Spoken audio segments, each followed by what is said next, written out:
সৰ্বপ্ৰথমে পবিত্ৰ পৰমৰ সমবাসী ৰাইজলৈ হিয়া ভৰা আন্তৰিক ওলগ যাচিছোঁ আৰু আচলতে আজি এটা নতুন আধুনিক ঝুমৰ আপোনালোকৰ মাজলৈ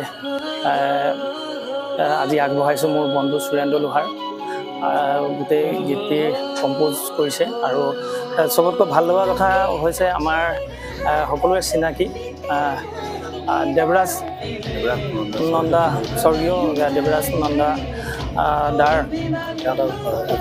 ভাল সংগীত শিল্পী আছিলে আৰু তেখেতৰ সোঁৱৰণত এই গীতটি আমি ৰাইজৰ কাৰণে এৰি দিছোঁ আৰু তেখেতৰ বহুত বচা বহুত ধুনীয়া ধুনীয়া গান আছে, যেনে ৰংগে সজাটো আছিলে কেইবাটাও গান তেখেতে বৰচোনা এইবিলাক বহুত ইভাৰগ্ৰীণ গান তেখেতে লিখি থৈ গৈছে। তেখেত এতিয়া আমাৰ মাজত নাই আৰু সেয়ে আমি এইবছৰ তেখেতৰ সোঁৱৰণত এই গীতটি ৰাইজৰ কাৰণে আমি এৰি দিছোঁ আৰু আশীৰ্বাদ কৰিব যাতে আমি ভাল ভাল কাম যাতে কৰি যাব পাৰোঁ অনাগত দিনত।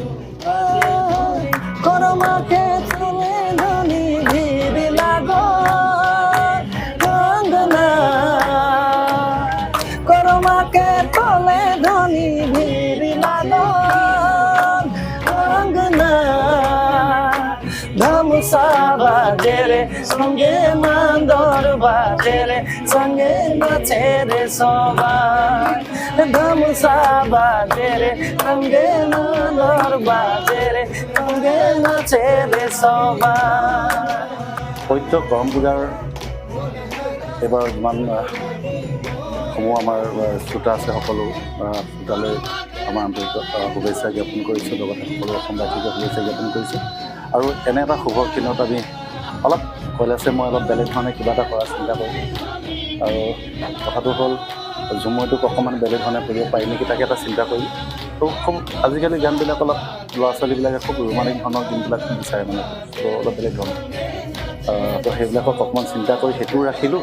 তাৰপাছত আমাৰ পৰম্পৰা যিটো এতিয়া কৈলাশে গাই শুনালে সেইডোখৰ আমাৰ পৰম্পৰীয়া সুৰ হয়, তো সেইটো মিলাই আমি এটা নতুন এটা ধৰণৰ এটা গীত মেলিছোঁ ৰাইজে মাতিলে, তো ৰাইজে ভাল পাব বুলি আশা কৰিছোঁ।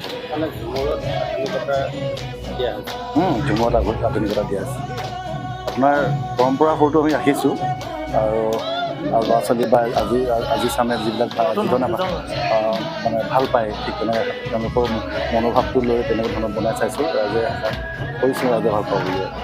সমূহ অসমবাসীক যিবিলাক নৱশিল্পী আছে সকলো শিল্পীকে মই আদৰণি জনাম। আমাৰ এই নতুন এটা ষ্টুডিঅ' ছেটআপ, ষ্টুডিঅ' বুলি ক'ব নোৱাৰি, বৰ্তমান কাম চলি আছে, পিছতে নাজানো কি হয়। তথাপি এতিয়া আমাৰ ভাইটি ৱাছ মায়াম আৰু কুসুম কৈলাশ, মই ৰাজপুৰা তেনেকৈ আমি কেইবাজনৰ লগ লাগি আমি এটা মানে স্থায়ী মানে মিউজিক ষ্টেশ্যন বুলি আমি এটা নামাকৰণ কৰিছোঁ। এইটো এটা আমাৰ মৰাণৰ কাষতে ক'ব লাগিব, আপোনাৰ জ্যোতিপুৰ বুলি কয়। তো ইয়াতে কামবিলাক কৰা হৈছে, ৰাইজৰ সহযোগ কৰা পাইছোঁ আৰু সকলো ৰাইজে এইটো প্ৰথমবাৰ কাৰণে এইটো ষ্টেচনটো একেবাৰে নতুন মিউজিক ষ্টেশ্যন বুলি ৰাখিছোঁ আৰু এইটো ষ্টেচন একেবাৰে নতুন, গতিকেলৈ এই ষ্টুডিঅ'টোৰ পৰা প্ৰথম এইটো গানে এইটো কেতিয়া হয় আৰু এইটো মানে এতিয়া বৰ্তমান মানে আমাৰ কৰম পূজা এটা ছিজন চলি আছে আৰু অনাগত বহাগৰ দিন আহিব যে ইয়াতে বহুতো কাম লাগি থাকিব।